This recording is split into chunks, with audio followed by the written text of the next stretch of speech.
ที่เจ้าเฮ็ดมาอย่าหาว่าอายบ่ฮู้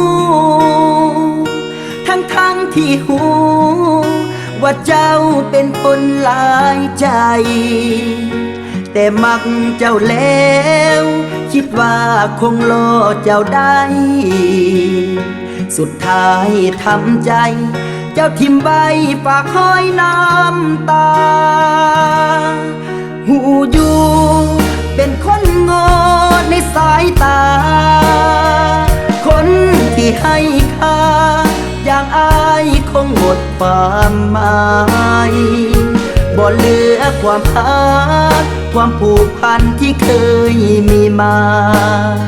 เหตุเจ้าหลอกเลื่อยมาว่าเจ้าบ่เค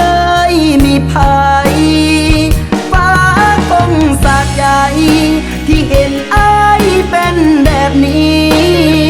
คำสาบานที่มีเจ้านี้ไปทิ่มอยู่ใสเคยจุดธูปเทียนบนบานศาลกล่าวเอาไว้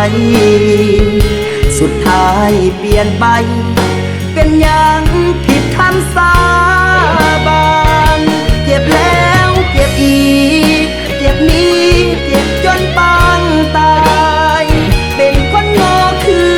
ควายที่ถือเจ้ามาสวมเขาเป็นไก่ตาฟางเหมือนคนตาบอดหมดหวังเป็นผีบ้าถามทางหาทางกลับบ้านบ่เจอ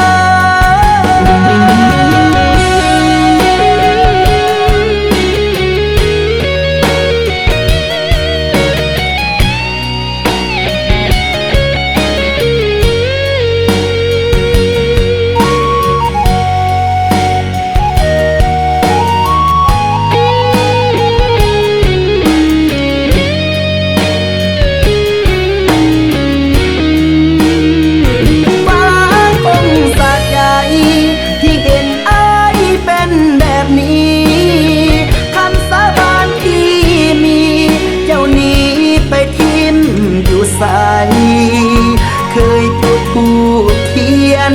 บนบานศาลกล่าวเอาไว้สุดท้ายเปลี่ยนไปเป็นอย่างผิดคำสาบานเจ็บแล้วเจ็บอี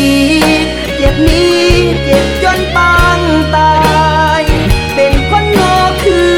ควายที่ถือเจ้ามาสวมเขาเป็นไก่ตาฟางเหมือนคนตาบอดหมดหวังเป็นผีบ้าถามทางหาทางกลับบ้านบ่เจอ